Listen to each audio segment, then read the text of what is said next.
പ്രിയ സുഹൃത്തുക്കളെ, നേര് പറഞ്ഞാൽ എന്ന എൻ്റെ പങ്ക്തിയിലൂടെ ഒരു പുതിയ വിഷയം നിങ്ങൾക്ക് മുമ്പിൽ അവതരിപ്പിക്കുകയാണ്.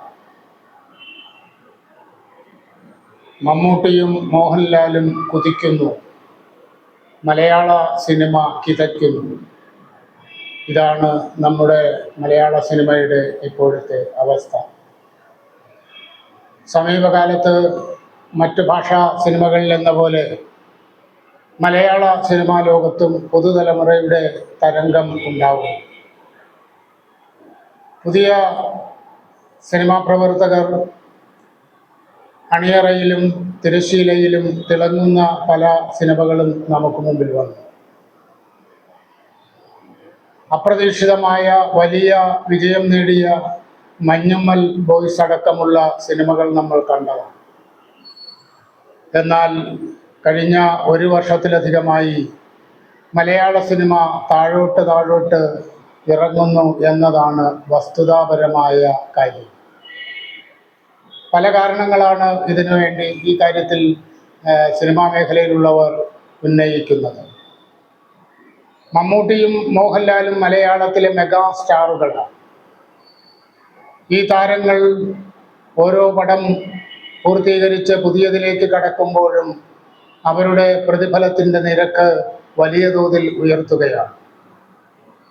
അറിയുന്ന കണക്കുകൾ ശരിയാണെങ്കിൽ മമ്മൂട്ടിയും മോഹൻലാലും ഒരു പടത്തിൽ വാങ്ങുന്നത് 15 കോടിക്കും 20 കോടിക്കും ഇടയ്ക്കുള്ള പ്രതിഫല തുകയാണ്. ഒന്നോ രണ്ടോ ചലച്ചിത്രങ്ങളിൽ നായക വേഷം എടുക്കുകയും അതിൽ ഏതെങ്കിലും ചിലത് വിജയിക്കുകയും ചെയ്താൽ അതിൻ്റെ പേരിൽ നിലവിലുള്ള പ്രതിഫല തുക ഇരട്ടിയോ മൂന്നിരട്ടിയോ ഒക്കെ ആയി ഉയർത്തുന്ന ശീലം നമ്മുടെ രണ്ടാം നിര താരങ്ങൾക്കും ഉണ്ട്. താരങ്ങൾ മാത്രമല്ല, സാങ്കേതിക രംഗത്ത് പ്രവർത്തിക്കുന്നവരും ഇതുപോലെ തന്നെ പ്രതിഫല തുക വലിയ തോതിൽ ഉയർത്തുന്ന സ്ഥിതി തുടരുകയാണ്. ഏതായാലും ഇതിൻ്റെയൊക്കെ അവസാന ഫലം എന്ന് പറയുന്നത് മറ്റ് ഭാഷാചിത്ര മേഖല വളരെ വലിയ തോതിൽ കുതിച്ചു പായുമ്പോൾ മലയാള സിനിമ താഴോട്ട് പോകുന്നു എന്നതാണ്. കഴിഞ്ഞ ഒരു വർഷം മലയാള സിനിമയെ സംബന്ധിച്ചിടത്തോളം ശനിദോഷം ബാധിച്ച സ്ഥിതിയിലായിരുന്നു. സിനിമാ മേഖലയിൽ നടക്കുന്ന സ്ത്രീ ദ്രോഹങ്ങളും പീഡനങ്ങളും വലിയ വിഷയമായി വന്നപ്പോൾ സംസ്ഥാന സർക്കാർ ആ വിഷയം പഠിക്കുന്നതിന് ജസ്റ്റിസ് ഹേമ കമ്മീഷനെ നിയമിക്കുകയുണ്ടായി. അവരുടെ റിപ്പോർട്ട് പുറത്തു വന്ന ശേഷം നമ്മുടെ മലയാള സിനിമയിൽ വലിയ ഭൂകമ്പങ്ങളാണ് ഉണ്ടായത്. പ്രമുഖ താരങ്ങളടക്കം ഉള്ള ആൾക്കാർ സ്ത്രീ ലൈംഗിക പീഡന വിഷയങ്ങളിൽ പോലീസ് പരാതിയുടെ അടിസ്ഥാനത്തിൽ അറസ്റ്റിൽ ആവുന്ന സാഹചര്യം വരെ ഉണ്ടായി. ഇതിൻ്റെ പേരിൽ മലയാളത്തിൽ വളരെ നന്നായി പ്രവർത്തിച്ചു വന്നിരുന്ന താരങ്ങളുടെ സംഘടനയായ അമ്മ പോലും അനാഥമാകുന്ന സ്ഥിതിവിശേഷമുണ്ടായി. ഭരണസമിതിയിൽപ്പെട്ട പലരും ഈ സ്ത്രീ പീഡന കേസുകളിൽ പ്രതിയായപ്പോൾ ഭരണസമിതി ഒന്നടങ്കം രാജിവെച്ചു. ഇതെല്ലാം നമ്മുടെ സിനിമാ മേഖലയെ ബാധിച്ചു. ഇതിനിടയിലാണ് സിനിമാ മേഖലയിലെ സ്ത്രീകളായ ആൾക്കാർ ചേർന്നുകൊണ്ട് WCC എന്ന സംഘടന രൂപീകരിച്ചത്. ഇതും ഗുണത്തേക്കാൾ അധികം ദോഷം ഉണ്ടാക്കി എന്നാണ് ചലച്ചിത്ര പ്രവർത്തകർ പറയുന്നത്. ഇപ്പോൾ എത്തി നിൽക്കുന്ന മലയാള സിനിമയുടെ അവസ്ഥ വളരെ ശോചനീയമാണ്. സാധാരണഗതിയിൽ 250ഓളം സിനിമകളാണ് ഒരു വർഷം പ്രദർശനത്തിന് തിയേറ്ററുകളിൽ എത്തുക. കഴിഞ്ഞ വർഷത്തെ കണക്ക് പരിശോധിക്കുമ്പോൾ ദയനീയ സ്ഥിതി നമുക്ക് ബോധ്യമാകും. 125ഓളം സിനിമകളാണ് ഈ കഴിഞ്ഞ കൊല്ലം ഇതുവരെ പൂർത്തീകരിച്ച് തിയേറ്ററുകളിൽ എത്തിയിട്ടുള്ളത്.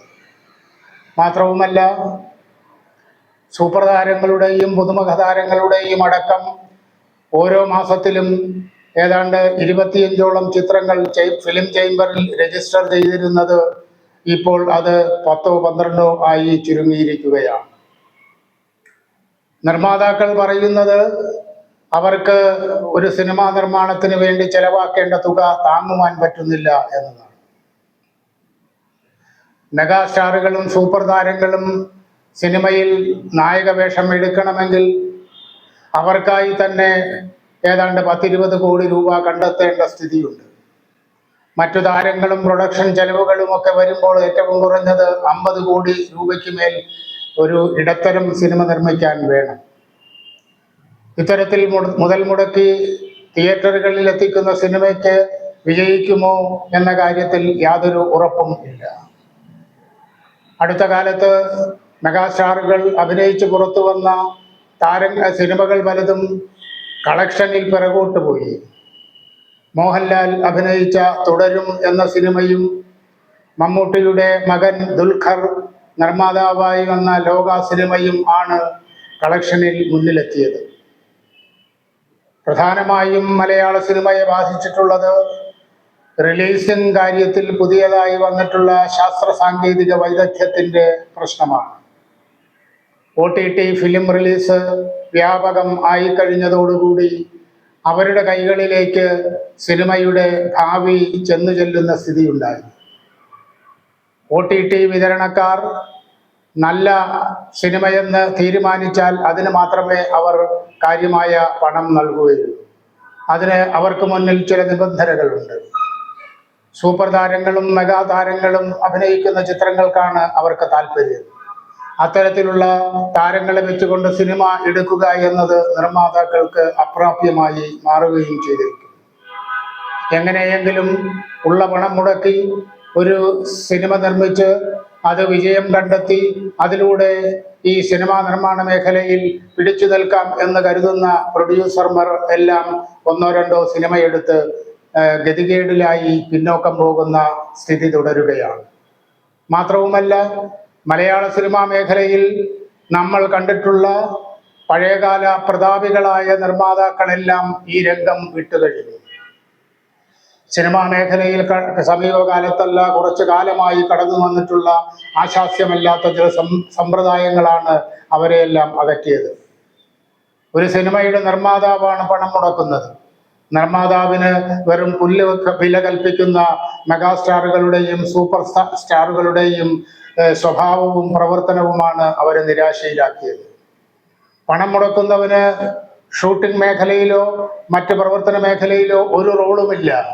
സൂപ്പർ താരങ്ങൾ പറയുന്നതെല്ലാം നടന്നിരിക്കണം. അവരാവശ്യപ്പെടുന്ന സുഖ സൗകര്യങ്ങളെല്ലാം ഒരുക്കി കൊടുത്തിരിക്കണം. എങ്കിൽ മാത്രമേ അവർ അഭിനയിക്കുകയുള്ളൂ. ഇത്തരത്തിൽ ഒരു നിലപാടെടുത്തതോടുകൂടി നിർമ്മാണ മേഖല പൂർണ്ണമായും പ്രതിസന്ധിയിലായി. പുതിയതായി കടന്നു വന്ന താരങ്ങളും സാങ്കേതിക വിദഗ്ധരും അടക്കമുള്ള പുതുതലമുറ സിനിമക്കാരാകട്ടെ ഈ കാര്യമായ കാതലുകൾ ഇല്ലാത്ത ഭാവനാശേഷിയുമായി സിനിമയിൽ കടന്നു വന്നുകൊണ്ട് എന്തെല്ലാമൊക്കെയോ കാണിച്ച് ഒരു സിനിമയാക്കി മാറ്റുന്ന സ്ഥിതിയുണ്ടായി. വന്ന് ഒരു സിനിമയിലും ഇപ്പോൾ അച്ഛനും അമ്മയും അമ്മുമ്മയും അപ്പൂപ്പനും ഒന്നുമില്ല, സഹോദരങ്ങളില്ല. ഒരു കോളേജ് കുമാരനും കുറെ കൂട്ടുകാരും മാത്രം ആയാൽ അതാണ് സിനിമയെന്നും അതാണ് സിനിമയുടെ കഥയെന്നും അതാണ് വിജയം നേടുന്ന സിനിമയെന്നും ഉള്ള ഒരു പുതിയ വ്യാഖ്യാനത്തിലേക്ക് സിനിമാ രംഗത്ത് കടന്നു വന്ന പുതുതലമുറ മാറിയതോടുകൂടി അതും തിരിച്ചടിയായി. എന്തായാലും ചുരുക്കി പറഞ്ഞാൽ നമ്മുടെ സിനിമയിലെ സൂപ്പർ താരങ്ങളും മെഗാസ്റ്റാറുകളും കുതിച്ചു കയറുമ്പോൾ മലയാള സിനിമ കിതച്ചുകൊണ്ട് പിറകോട്ട് വീഴുന്ന കാഴ്ചയാണ് നമ്മൾ കാണുന്നത്.